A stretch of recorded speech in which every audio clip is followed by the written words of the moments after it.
The massive stone gates of the Velnathi stronghold opened with a deep rumble that echoed across the crimson plains of Zarthek Prime.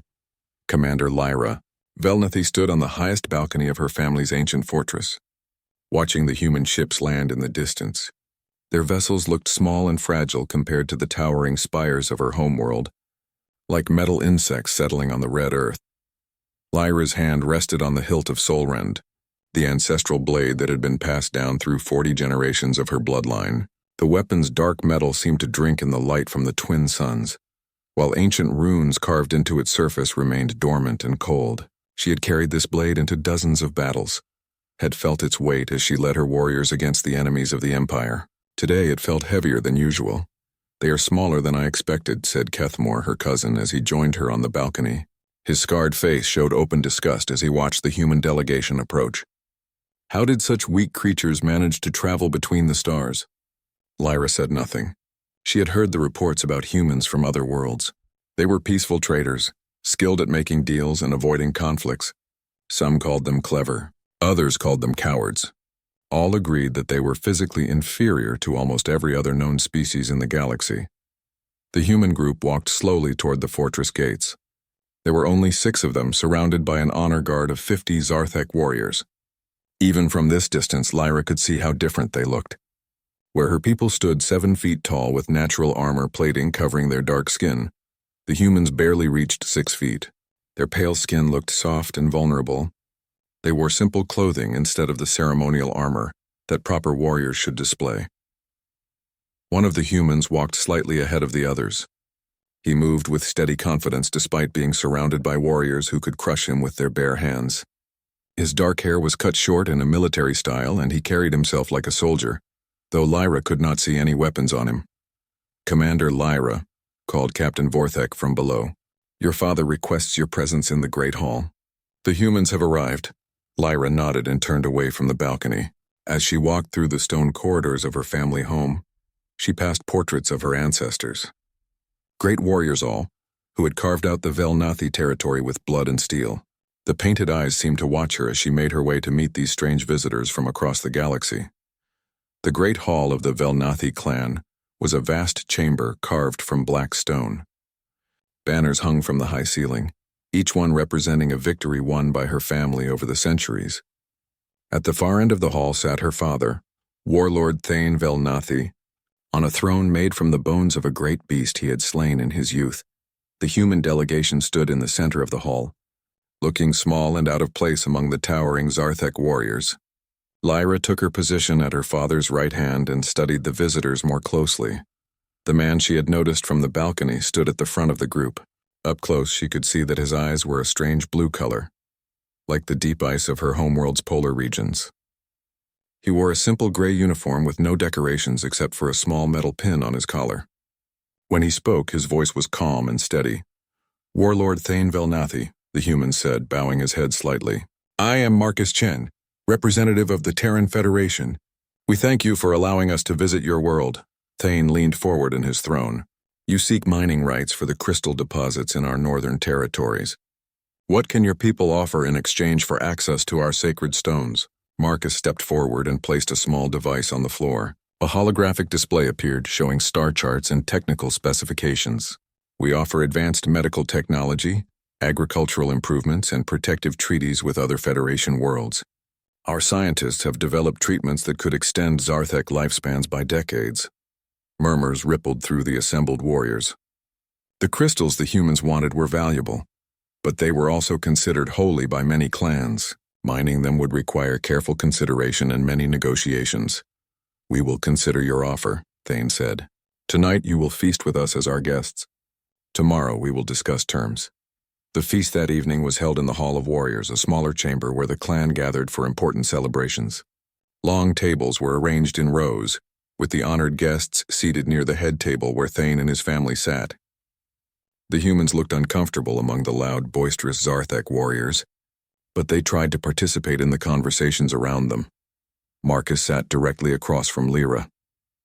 She found herself studying him during the meal, trying to understand what made these humans different from other species. He ate carefully, tasted the strong Zarthek ale without complaint, and answered questions about human culture with patience and humor. "Tell me, Marcus Chen," Lyra said during a lull in the conversation. "Your people have no great warriors, no songs of battle and conquest?" Marcus considered her question carefully. "We have soldiers and we have fought wars, but we prefer to solve problems without violence when possible. We have learned that strength sometimes means knowing when not to fight." Kethmore, who had been drinking heavily, laughed loudly at this response. "Weakness disguised as wisdom. Your people hide behind words because you lack the courage to face your enemies with steel." The hall grew quieter as other warriors turned to listen. Marcus remained calm, but Lyra could see tension in his shoulders. "Courage takes many forms," Marcus said quietly. "Sometimes the hardest battles are the ones we choose not to fight." Kethmore stood up unsteadily. Pretty words from a soft skin who has never felt the bite of a blade. He grabbed his cup of blood wine, the sacred drink that was only served at the most important ceremonies, and moved toward the human delegation's table. "Perhaps you would like to taste true Zarthek courage," Kethmore said, raising his cup. But instead of offering it to Marcus, he turned it over and poured the dark red liquid across the humans' honor banner, a small flag they had placed on their table. Silence fell across the hall like a heavy blanket. Every warrior present knew what this meant. The honor banner was sacred to any military unit. To defile it was an insult that demanded satisfaction according to the old laws.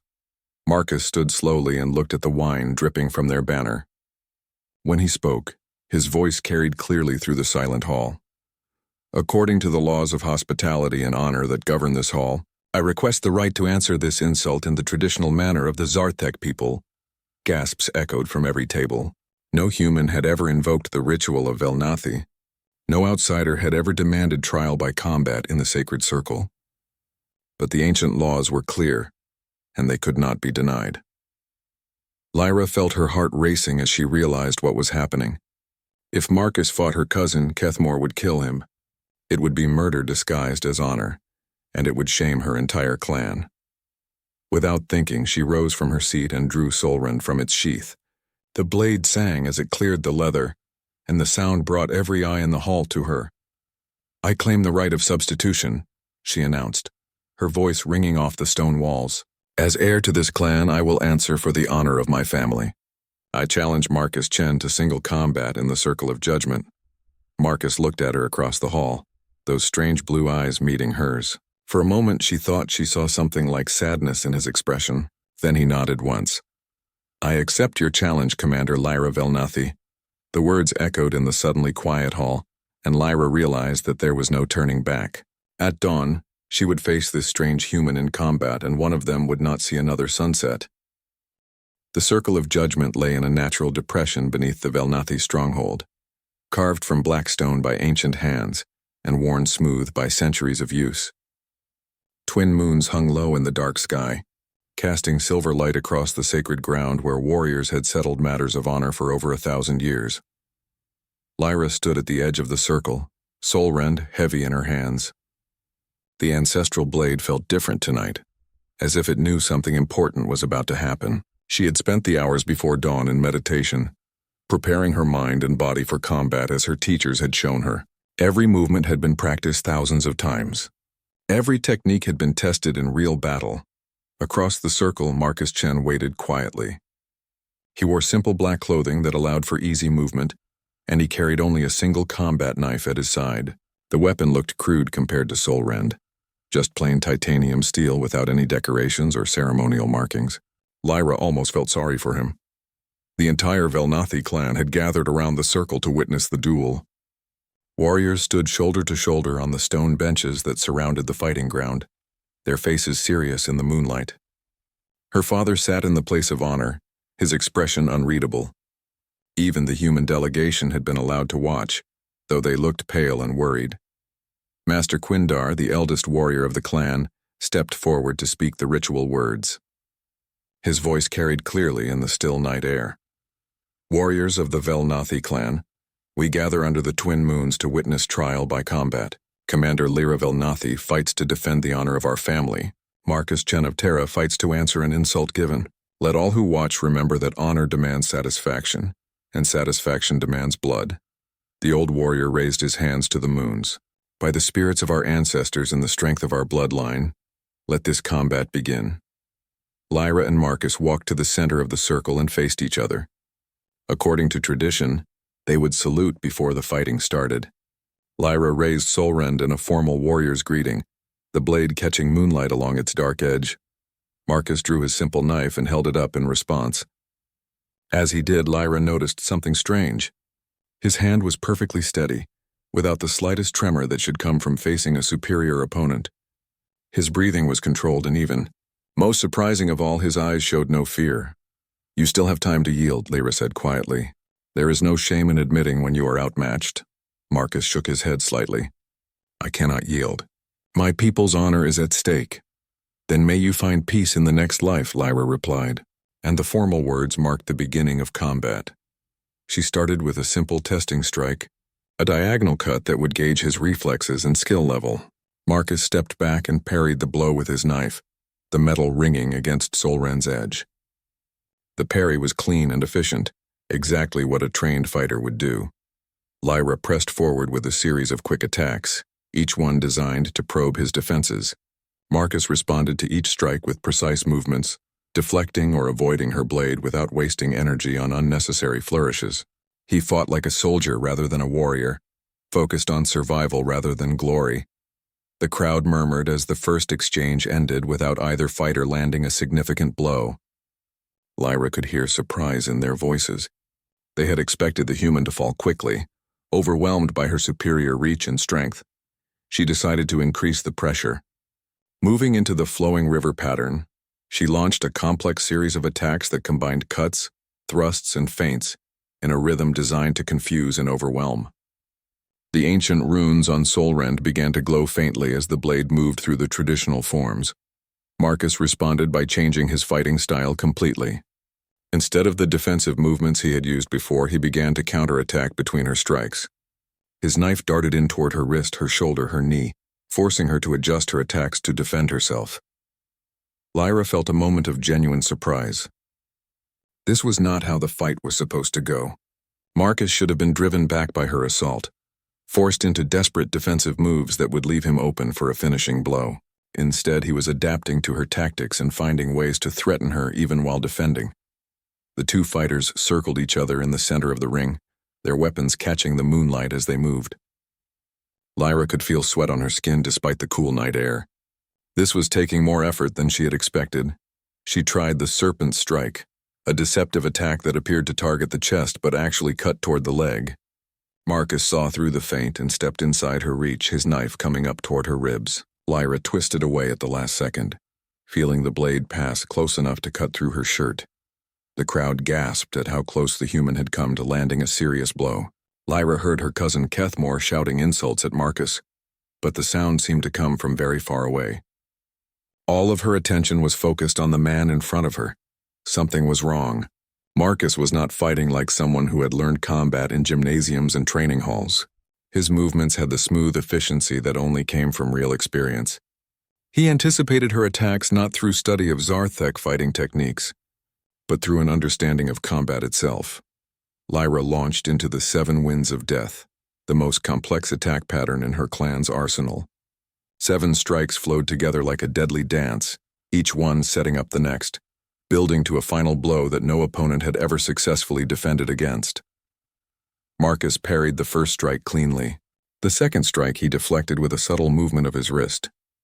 The third and fourth he avoided by stepping just outside their range. The fifth strike he caught on his blade and turned aside. The sixth strike he ducked under, coming up inside her guard. The seventh strike, the killing blow that ended the pattern, came down toward his head with all of Lyra's strength behind it. Marcus raised his knife to block it, but Lyra could see that he was a fraction of a second too slow. Solrend would slice through his defense and into his body. At the last instant, Marcus shifted his grip on his knife and swept it across the path of her blade. Instead of blocking the strike, he redirected it, causing Solrend to slice across his left palm as he deflected the weapon away from his body. Human blood splattered across the ancient stones of the circle. The moment the crimson drops touched the ground, something impossible happened. The runes carved into Solrend's blade erupted in brilliant golden light, brighter than they had ever glowed in the weapon's 1,000-year history. The light was so intense that Lyra had to squint to see, and gasps of shock echoed from the watching crowd. But the light was not the most shocking thing. As the golden radiance washed over the circle, every Zarthek warrior present dropped to one knee in automatic response. The movement was not conscious or planned. It came from somewhere deeper than thought, an instinctive recognition that flowed through their blood and bones. Even Lyra felt her body begin to kneel before she caught herself, her mind reeling with confusion. Solren trembled in her hands as if it had become alive, and she could feel power flowing through the ancient weapon like electricity through metal. Marcus stood in the center of the circle, looking down at his bleeding palm with an expression of quiet resignation. Around him, the greatest warriors of the Velnathi clan knelt in the dirt like children before a parent. The only sounds were the whisper of wind across stone and the crackling energy that surrounded the glowing blade. Lyra stared at the human who had somehow triggered a response that no one present understood. Blood dripped from his cut hand onto the sacred ground, and each drop seemed to make Solren's light burn brighter. "What are you?" she whispered, though she was not sure if she spoke the words aloud or only in her mind. Marcus looked up at her with those strange blue eyes, and for a moment she thought she saw something ancient and tired in his gaze. "Someone who remembers when your ancestors first learned to forge steel," he said quietly. The golden light from Solren's runes slowly faded, but the silence in the circle of judgment stretched on like a held breath. Lyra stared at Marcus as he wrapped a cloth around his bleeding palm, her mind struggling to understand what had just happened. Around them, Zarthek warriors remained on their knees, as if their bodies refused to stand until given permission by some authority they did not recognize. Her father was the first to rise, his face pale beneath his dark skin.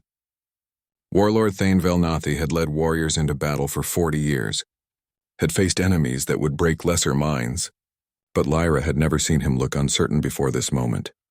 "The duel is ended," Thane declared, his voice carrying across the circle. "No more blood will be spilled this night." The words seemed to break whatever spell had held the clan frozen. Warriors began to stand, talking in hushed voices among themselves.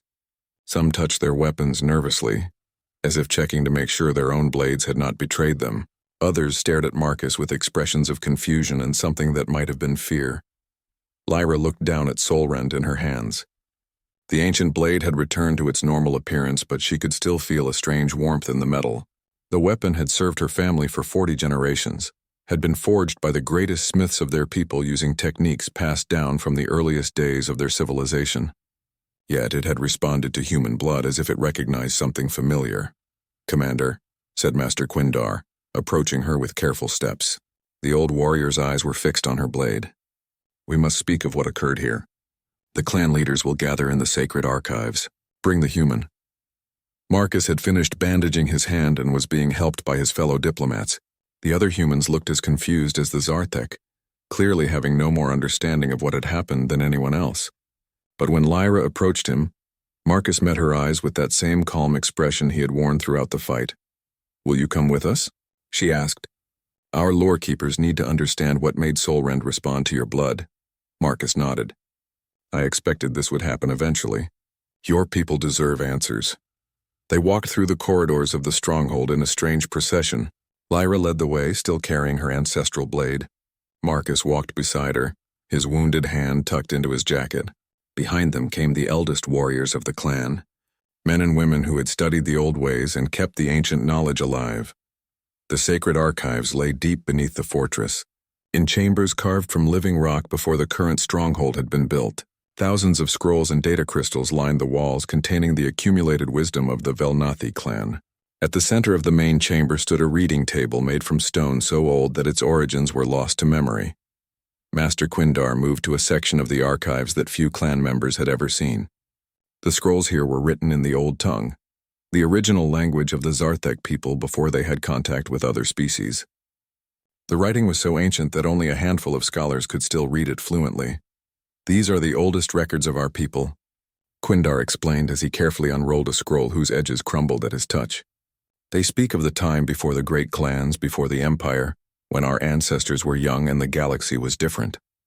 Lyra leaned forward to study the faded symbols. She could make out some of the words, but the full meaning escaped her. "What do they say about weapons like Solrend?" "They speak of the Urthak," Quindar replied, his voice dropping to a whisper as if the very word carried power. The first warriors who walked among the stars when our people were still learning to chip stone into tools. He pointed to a passage written in characters so old they seemed to move in the flickering light. Here it says that the Urthak taught our ancestors the secrets of metal and fire. They showed us how to forge weapons that would remember their makers, blades that carried the spirits of great warriors within their steel. Marcus stepped closer to the table. What else does it say about these first warriors? Quindar's finger traced along the ancient text.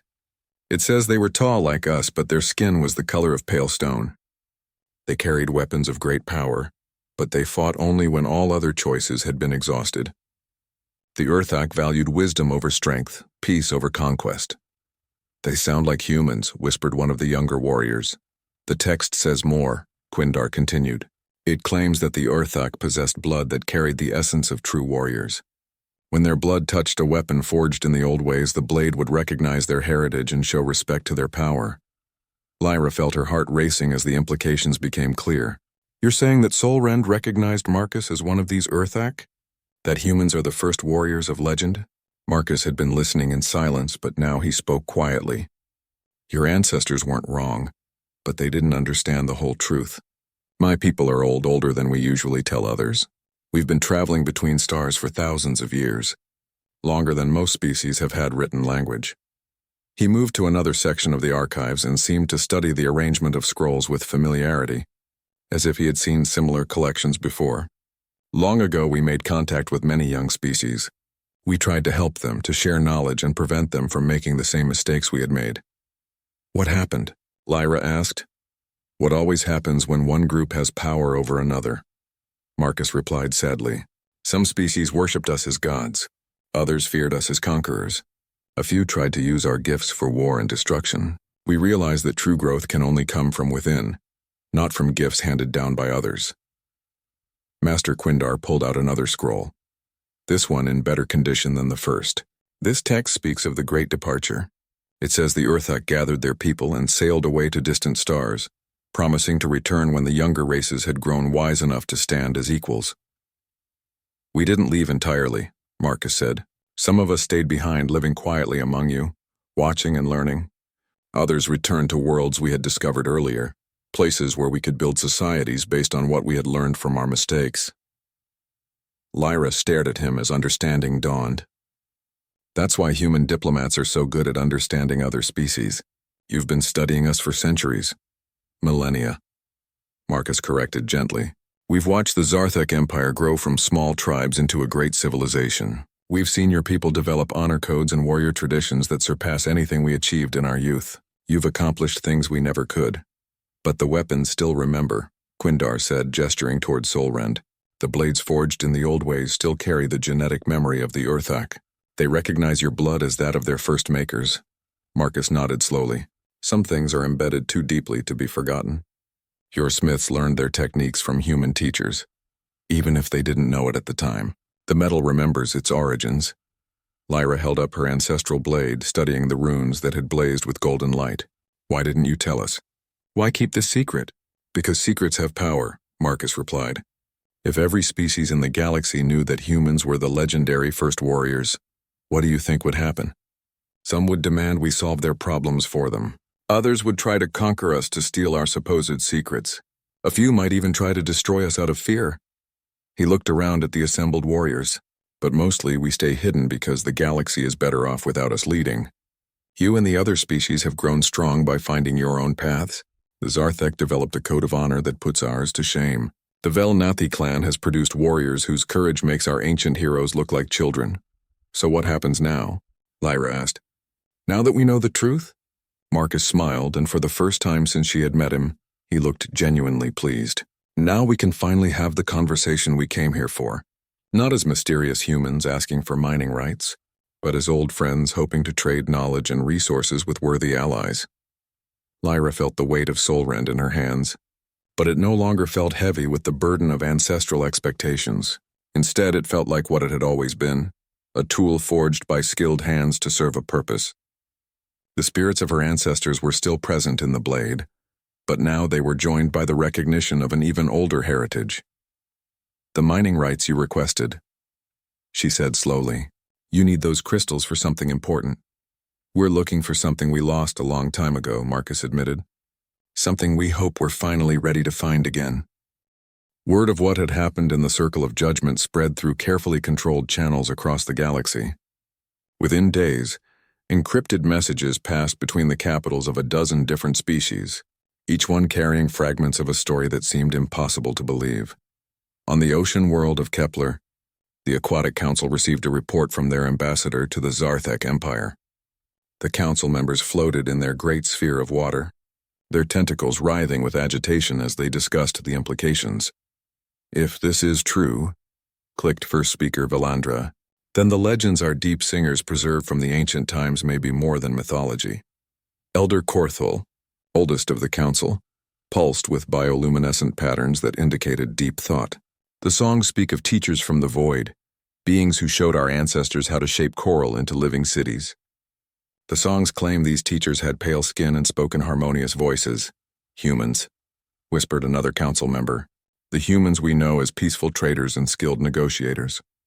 In the crystal spires of the crystalline collective, geometric beings of living mineral process the information through their shared network consciousness. The revelation sent ripples of data through their society as they cross-referenced historical records with current observations." Node Prime 7742 accessed archives that had not been reviewed for centuries.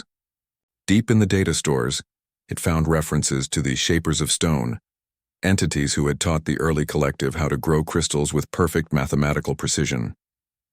The descriptions matched human physiology with disturbing accuracy. The insectoid hive worlds buzzed with activity as queen mothers gathered to discuss this development. Their compound eyes studied holographic displays showing human diplomatic missions from the past century, looking for patterns they had previously missed. "The humans never make demands," observed Queen Mother Jexti. "They offer treaties, they provide aid, they solve problems. But they never claim territory or demand tribute. Behavior consistent with watchers rather than conquerors," agreed Queen Mother Carlon. "If they are truly the Earthak of legend, then they have been observing us for far longer than we suspected." Meanwhile, on dozens of human-settled worlds, emergency conferences were being held in secure facilities. The careful policy of gradual revelation had been shattered by one moment in a Zarthek dueling circle. And now the Terran Federation had to decide how to respond. Admiral Sarah Chen, Marcus's sister and one of the highest-ranking officials in the Federation military, stood before a gathering of the most senior human leaders. The chamber where they met was built into an asteroid, hidden in a system that didn't appear on any public star charts. "The situation is contained for now," she reported to the assembly. "The Zarthek are handling the information with their usual honor and discretion. But we have to assume that other species will start asking questions." Director James Park, head of the Federation's Department of Interspecies Relations, leaned forward in his chair. "How many species have we had contact with over the centuries? How many of them might have records that could corroborate the Zarthek claims?" "Almost all of them," replied Dr. Elena Vasquez, the Federation's chief xenoarchaeologist.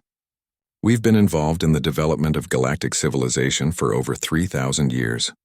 There are ruins on 40 different worlds that show clear signs of human influence from before official first contact." Admiral Chen activated a holographic display showing the current political map of the galaxy. Dozens of species were represented by different colored symbols, connected by trade routes and treaty lines.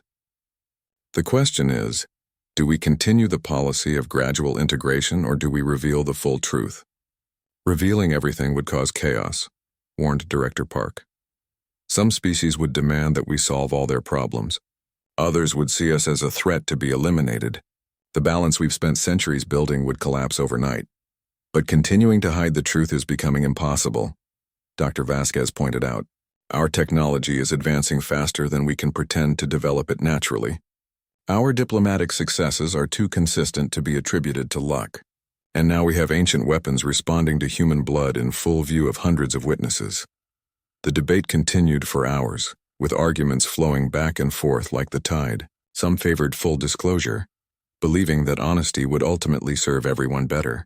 Others wanted to maintain the careful facade that had allowed human society to guide galactic development from behind the scenes. Finally, Admiral Chen called for silence. We're going to follow the protocol that was established for this exact situation. Selective revelation to trusted allies, combined with careful monitoring of other species' reactions. She manipulated the holographic display to highlight several species in green. The Zarthek have already proven they can handle the truth responsibly. We'll approach the Aquatic Council, the Crystalline Collective, and the Hive Worlds. These species have shown wisdom and restraint in their dealings with others. And the others? Asked Director Park. We continue current policies. Trade, diplomacy, and gradual cultural exchange. If they discover the truth on their own, we'll evaluate each situation individually. Back on Zarthek Prime, Lyra had been appointed as the official liaison between her people and the human delegation. The role was unprecedented in clan history, but then again, so was everything else that had happened in the past week. She found Marcus in the observatory at the top of the stronghold, looking out at the stars through an ancient telescope that had been built by her ancestors. The device was a masterwork of precision engineering, its lenses ground by hand and its mechanisms calibrated to track celestial movements with incredible accuracy. Your people taught us how to build this, she said. Joining him at the eyepiece, Marcus nodded. One of our scientists worked with your clan's astronomers about 800 years ago. He went by the name Jaran Velthani, adopted into your family as an honor. He's mentioned in our genealogies, Lyra said with surprise. We always wondered why there were no details about his background or his family. Because his real name was Dr. Jonathan Velton, and his family lived on a world 50 light-years away, Marcus replied. He spent 30 years here, helping your people develop better navigation techniques for space travel. When he died, your ancestors buried him with full honors in the clan cemetery. Lyra felt a strange mixture of emotions. Part of her was angry at the deception, but a larger part was awed by the dedication her people had unknowingly received. How many of our advances came from human guidance? Some, but less than you might think, Marcus assured her. Your people are naturally brilliant engineers and warriors. We mostly just pointed you in helpful directions and made sure you didn't repeat the worst of our early mistakes. He adjusted the telescope's settings and stepped back to let her look through it. What do you see? Lyra peered through the eyepiece and gasped. Instead of stars, she saw a vast structure hanging in space near the edge of their solar system. It was clearly artificial, built from materials that gleamed like polished metal. The construction was enormous, easily the size of a small moon. What is that? She whispered.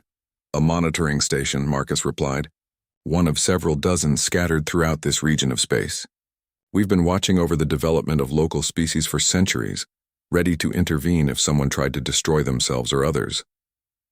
Lyra pulled back from the telescope and stared at him. You've been protecting us? Not just you. Everyone. The galaxy is a dangerous place full of species that haven't learned to control their aggressive impulses. We try to make sure the wars stay small and the weapons stay primitive enough that entire civilizations don't get wiped out. Like galactic peacekeepers, Lyra said, understanding dawning in her voice. More like concerned parents, Marcus replied sadly. Watching our children grow up and hoping they'll turn out better than we did. Lyra thought about everything she had learned over the past few days. The ancient legends, the weapon that had responded to human blood, the careful way humans approached every diplomatic situation. It all fit together into a picture that was both humbling and inspiring. The mining rights you requested, she said. You're not just looking for resources, are you? Marcus shook his head. We're looking for something we lost when we first left this region of space. Something that might help us understand whether we're ready to take a more active role in galactic affairs again. What did you lose? Marcus looked back up at the stars, his expression thoughtful. Our faith in ourselves. For too long, we've hidden in the shadows because we were afraid of making the same mistakes that nearly destroyed us in our youth. But watching species like yours grow into something wonderful has given us hope that maybe we can trust ourselves to do better. Lyra felt the weight of history settling around them like a heavy cloak. Her people stood at a crossroads, as did humanity and every other species in the galaxy. The choices they made in the coming years would determine whether the ancient cycle of growth and destruction would continue, or whether something new and better could emerge. What happens next? She asked. Marcus smiled, and in that expression she saw something that reminded her of her father when he looked at his children with pride. 6 months later, the Great Assembly convened on the neutral world of Haven Prime. Representatives from every major species in the galaxy gathered in a massive amphitheater, built specifically for this historic occasion. The circular chamber could hold 10,000 beings, with specialized environments for species that breathed different atmospheres or required unique gravity conditions. Lyra sat in the section reserved for the Zarthek delegation, wearing the formal armor of her clan. Solrend hung at her side, its presence a constant reminder of the events that had led to this moment. Around her, warriors from dozens of clans watched the proceedings with intense interest. This was the first time in galactic history that so many species had gathered for a single purpose. At the center of the amphitheater stood a simple podium where Marcus Chen would address the assembly. He wore the same plain gray uniform he had worn when they first met, with only a small change. The metal pin on his collar now bore the symbol of the Terran Federation, a design that incorporated elements from a dozen different species' art. The formal opening ceremonies had taken 3 days, with each species presenting their credentials and stating their purposes for attending. Now came the moment everyone had been waiting for: the human revelation. Admiral Sarah Chen stood to introduce her brother, her voice carrying clearly through the chamber's acoustic systems. Representatives of the galactic community, I present Marcus Chen, speaking for the Terran Federation and the human species. Marcus walked to the podium with the same calm confidence Lyra remembered from their first meeting. When he began to speak, his words were simultaneously translated into hundreds of languages, but the meaning was universal. "My friends," he began, "I stand before you today to tell a story that spans thousands of years. It is a story of mistakes and learning, of pride and humility, of a species that had to lose everything to understand what truly mattered." The amphitheater fell silent as Marcus began to recount humanity's ancient history. He spoke of a young and aggressive species that had conquered their home system through violence and technological superiority. He described the early human empire that had tried to impose its will on other developing civilizations. "We thought we knew better than everyone else," Marcus continued. "We believed that our technology and our military might give us the right to make decisions for others. We were wrong, and the consequences of our arrogance nearly destroyed us." Lyra watched the faces around her as Marcus described the great war that had torn the early human empire apart. Species fought against their human overlords, but they also fought each other for the right to claim humanity's abandoned territories. The galaxy had burned for decades before exhaustion finally brought an end to the violence. When the fires finally died down, Marcus said, "The survivors of my species made a choice. We could try to rebuild our empire, or we could learn from our failures. We chose to disappear, to step back from galactic affairs and find a better way to exist." He gestured to the assembled representatives. "For 3,000 years we have watched your species grow and develop. We have seen the Zarthek create codes of honor that put our ancient warriors to shame. We have watched the Aquatic Council develop consensus-building techniques that solve disputes without violence. We have observed the crystalline collective share knowledge freely across their entire civilization." Murmur ran through the crowd as species began to understand the implications of what they were hearing. "Some of you may have legends about teachers or guides who helped your ancestors in times of need," Marcus continued. "Those legends are true. We could not simply abandon the galaxy after the damage we had caused, so we learned to help quietly, to offer guidance without demanding control." In the Aquatic Council section, Lyra could see the tentacles of several representatives glowing with excitement. The crystalline collective's geometric forms pulsed with rapid data exchange. Even the usually stoic hive queens were showing signs of agitation. "We made ourselves into watchers and teachers," Marcus said. "We developed technology in secret while pretending to be a young species discovering space travel for the first time. We guided trade routes, prevented genocidal wars, and helped develop treaties that allowed different species to coexist peacefully." One of the hive queens rose from her section, her mandibles clicking as she spoke. "If this is true, then humans have been manipulating galactic politics for millennia. How do we know you are not still trying to control us?" Marcus nodded respectfully to the queen. "An excellent question, Your Majesty. The answer is simple. Look at what we have accomplished. Human colonies are peaceful but not dominant. Human technology is advanced but not overwhelming. Human diplomats are skilled but not controlling. We have had the power to conquer the galaxy for centuries, but instead we chose to help it grow. Admiral Chen activated a holographic display that filled the center of the amphitheater. It showed star charts, trade routes, and diplomatic connections spanning the known galaxy. "This is what we have built together," she announced. "Not a human empire, but a community of equals." The display highlighted regions where wars had been prevented, where natural disasters had received rapid aid, where developing species had received just enough help to avoid destruction. In every case, the assistance had come through seemingly natural channels: trade agreements, cultural exchanges, and diplomatic negotiations. The Terran Federation possesses approximately 40% of the galaxy's total military capacity. Admiral Chen continued. "We control resource networks that span hundreds of systems. We have technology that could reshape entire worlds, but we have never used these advantages to demand tribute or territory." Lyra stood up in her section, her voice carrying the formal tones of a Zarthek warrior. "I have seen proof of human claims. My ancestral blade, forged by techniques taught by humans centuries ago, recognized the blood of this man as that of its original teachers. The humans speak truth." Other representatives began to stand and share their own experiences. The Aquatic Council's first speaker described ancient ruins on their homeworld that contained human construction techniques. A crystalline collective node revealed mathematical formulae in their oldest archives that matched human theoretical frameworks. One by one, the pieces of a galactic puzzle fell into place. But it was the representative from the Vorthon Republic who asked the most important question. "If humans have been guiding us for so long, why reveal yourselves now? What has changed?" Marcus smiled, and in that expression Lyra saw something she had not seen before: hope mixed with uncertainty. "What has changed is that we believe the galaxy may finally be ready for the truth.